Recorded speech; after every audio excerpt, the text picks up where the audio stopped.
everybody, welcome back to my channel. It's Christine. I'm here to do my weekly wrap-up.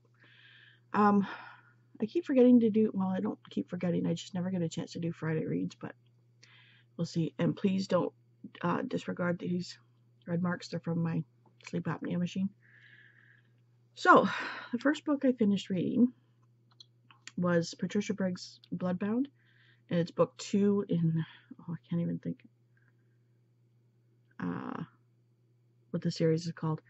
But nothing really happened. Oh no, that was that one. This one is just, is it book 2 or book 3? Sorry, tired. Yeah, so you're kind of getting more into her world, and you get more into the Fae and werewolves, and she gets herself into muddles of stuff, and I can't really say much because it kind of gives away the plot, but it was good. I gave it a 4, I think. Sorry. Okay. The next one I read, that's probably why it's because it's this one's sticking in my head, is Karen Marie Moning's Blood Fever, and it's book 2 in the Fever series. And nothing really happens in this one, but it was a page turner because you kind of get some more backstory into other characters in the world. You kind of get more of who Jericho Barons is, and other characters are now starting to crop up and giving her little snippets of information here and there, and more about is there Fae in this one as well? I think that's why I'm kind of confusing both of them. So yeah, nothing really happens, but yet it was really good. So I gave it a 4 too, because it was just like it was a page turner for me. And then I finished Ice Twins by S.K. Tremaine, and this one disturbed me, not as the story, but the characters. They were hypocritical. They would leave their 7-year-old daughter on an island and just take off. The mother was just a piece of work. So the story is the one twin dies a year before this book even starts, 14 months before that starts. And the husband loses his job because he punches his boss in the face. So they decide to sell their house instead of going into bankruptcy because he was left an island by his grandmother. And they decide to go there and fix it up and sell it for a major profit. And this all takes place in London for the first bit and then Scotland for the rest. They're hiding stuff from each other, and then they're blaming the other person for it. The husband is an alcoholic drunk. The mother's a space cadet, pretty much. She just, it's hard to describe, and they favor one twin over the other. Each one does, and it's just ridiculous. There was another part in here that I was livid on, and now I can't remember what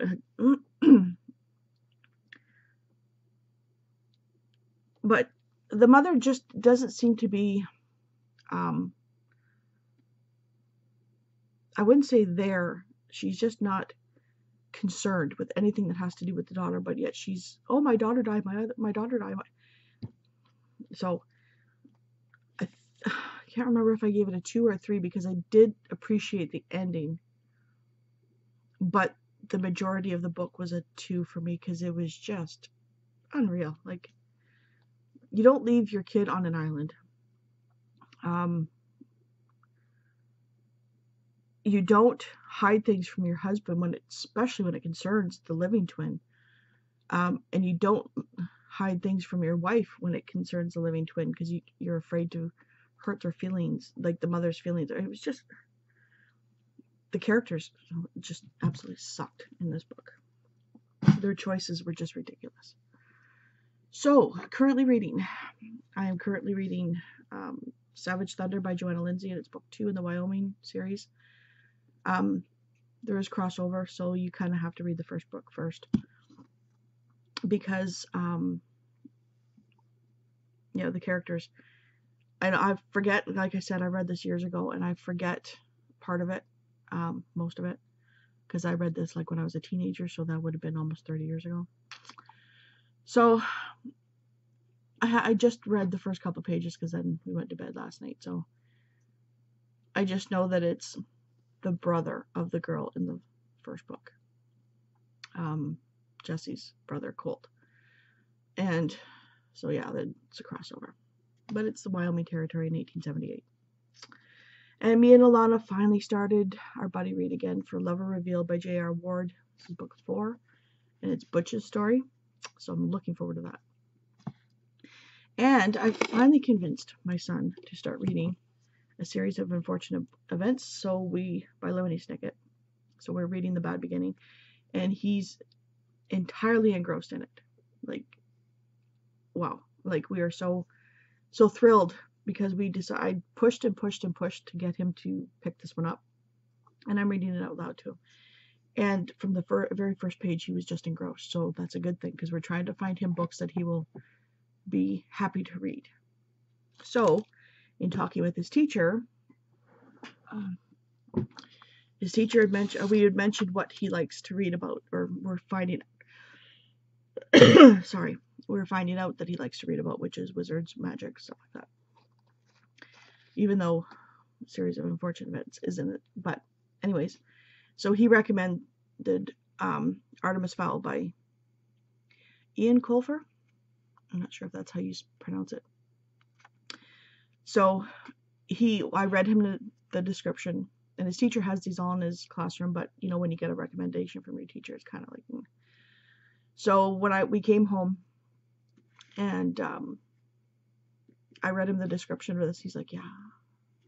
So we'll probably start this one later because I can't see him reading this one. It'll be me reading it to him. So I'm looking forward to it because it's been on my, I wouldn't say radar, but I've known about it. So there's that one. So I'm going to probably try and do this as quick as I can. The Triple RC challenge that I'm going to do for a month. So this is my March TBR as well. So, sorry. And all the links will be below if you want to check out what the Triple RC is. It's fun. You don't have to read romance to do it. I did 1 year of romance. In case you're new, it's the Romance Readers Reading Challenge. And for 1 year, last year I did all romance books. This year I'm doing a mix of whatever fits the category. So the first one is,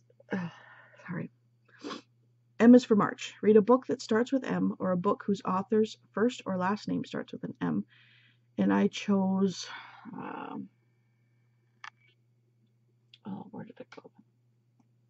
I think I forgot it.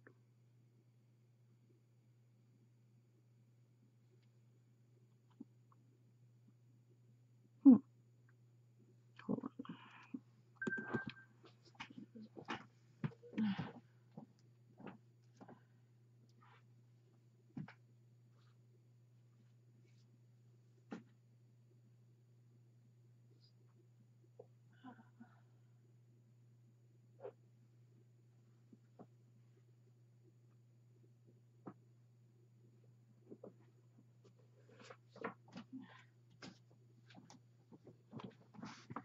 That was nice and quick. A Man of His Word by Sarah M. Anderson.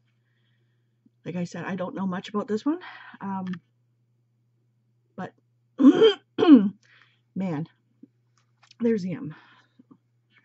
Just stick those down there.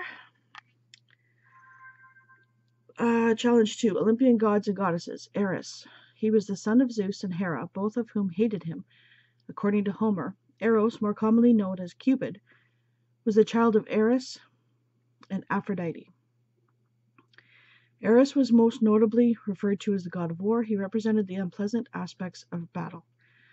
So read a book featuring a son who interacts with a family member in the storyline, or a war participant, hero, character, or the letters S-O-N included in the title. Any order is fine.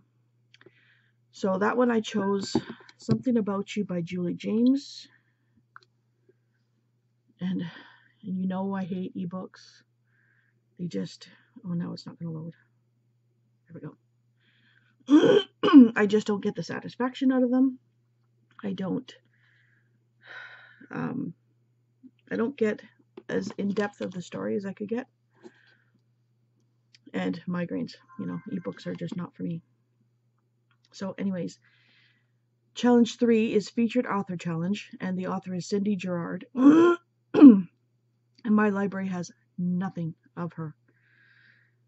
So the fun facts: trainer for the Iowa Department of Human Services. She's married to a cowboy. She collects pink depression glass. She writes romantic suspense. So you may read a book set in Iowa, a book with a pink cover, or a book labeled romantic suspense. And because I had this kicking around, The Princess Diaries by Meg Cabot. I've never read them. I've never watched movies. But my sister-in-law gave me a box. She gave me about 300 books last summer. So this was in it. Sorry, I have no other place to put them. Okay, challenge 4. Oscars night. Oh, I forgot to grab this one too. Oscar is getting old. This year celebrates 90 years. Read a book that's been made or scheduled to be a movie. Made for TV is fine. Or read a book with 9 or 0 on the page count. Right back again.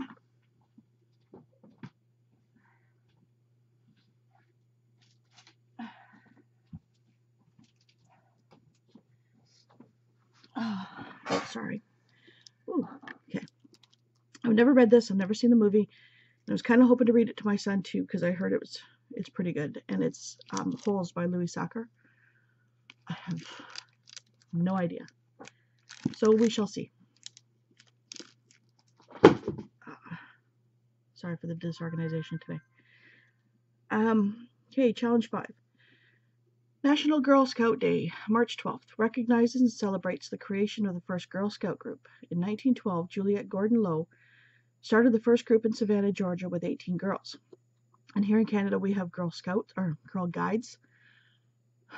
And Lady Baden-Powell is the one who started that. And so this is read a book set in the South, or a book with a low page count, less than 150 pages. And this one, again.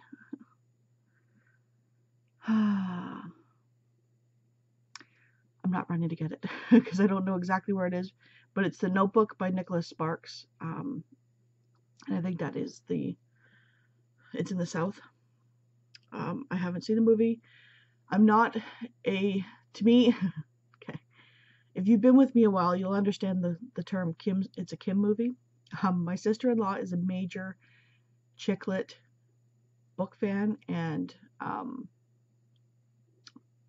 especially when it comes to the movies like that. So she's right into Nicholas Sparks, and I got her whole entire collection of Nicholas Sparks books, so I might as well read them. So, okay, the rest of them I have gotten already. Challenge 6, Freedom of Information, March 16th, celebrates an important concept in American rights. 3/16 is the birth date of James Madison, who is known as the father of the Constitution and one of the authors of the Bill of Rights. Read a book with an author or main character with the initial J or M, or read a book that involves a father, writer of freedom in any form. And this one I chose Into His Private Domain by Janice Maynard. Last name is an M. And challenge 7, St. Patrick's Day, March 17th, in honor of the patron saint of Ireland who brought Christianity to the Emerald Isles, a day of celebrating Irish history, traditions, and customs. The first parade to honor this day was in New York City in 1762. Read a book that takes place in Ireland, has an Irish character, or a book with a cover that has green on it. And that is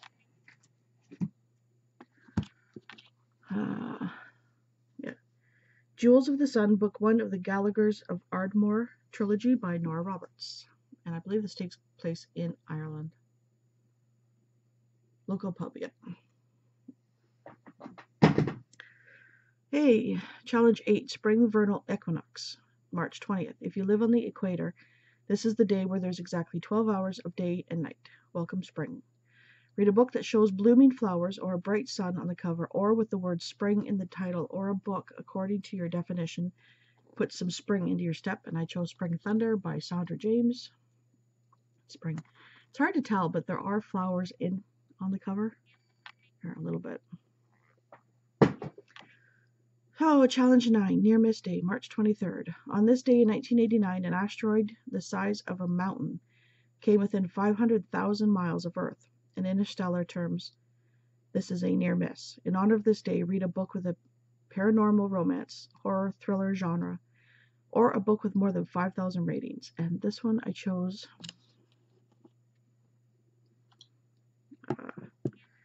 Fifth Grave, Past the Light by Dorinda Jones. I was going to read this last month, and it was on, somebody else had it, so that's why I picked up Bloodbound. And then, so it came in after I had started Bloodbound, so I'll just read that one this month. And then, of course, Challenge 10 is random book, read whatever you want. So I'm using this one because it is kind of like a love triangle. But I'm also reading this for the 2018 Around the Year in 52 Books challenge. And this was like the challenge is read a book from the first 10 books added to your TBR list. And this was one of the first 10 books. So it's Clockwork Princess by Cassandra Clare, which is the third book in the Infernal Devices series. And I've been looking forward to it. So I want to get this one finished. And then, if I do have time, well, I probably will, because I read them in conjunction with other books. So, you know I like my true crime, which I didn't get much read last year. So I'm hoping to get to some of them this month. Inside the Mind of a Teen Killer by Phil Chalmers. I was reading a little bit in the back. He has a list of all teen killers since 1786, and it's around the world, teen killers. It's not just the United States. But I found a couple of mistakes. There are 2 names that are 1 year apart, so they've added 2 wrong years for these 2 people. And then, of course, this was published before the West Memphis 3, if you know anything about them, were acquitted. They acquitted? Yeah, because DNA proved that they didn't do this. So that was in here too, that, you know, they were guilty, but they're not. So anyways, it's a guy who, I don't know if he was in trouble a little bit, but he goes around and helps and talks to youth in like prison about why they're doing this, and tries to educate people, like going to schools and educating them of, you know, don't shoot people, just, you know, this is what you need to do if you have mental illness, or, you know, to get help rather than take it out on everybody. And let's see, Fire Lover by Joseph Wambaugh. I'm thinking it's the one he was a fire chief, if I'm not mistaken, and he went around, there's no photos. Yep, John Orr. He was a fire chief, and he went around starting fires and then solving them, you know. So there's that. That Lonely Section of Hell by Laura Schenner, and it's the botched investigation of a serial killer who almost got away. I have no idea who this is about. I just seen it on the shelves and wanted to read it. Vancouver's infamous missing and murdered women investigation. Oh, she's an ex-police.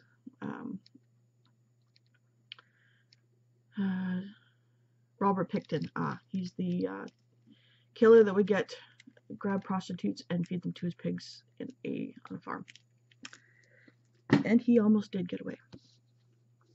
And I seen this one yesterday. I had to go to the library, and I know the story of this guy, and he's absolutely bonkers. But it's Comrade Chikatilo, The Psychopathology of Russia's Notorious Serial Killer by Mikhail Krivich and Olgert Olgin. And this guy was insane. He killed women and children. And the last one, my favorite show on TV, and I was so sorry. Well, actually, there was a couple of them. There was American Justice, there was Investigative Reports, and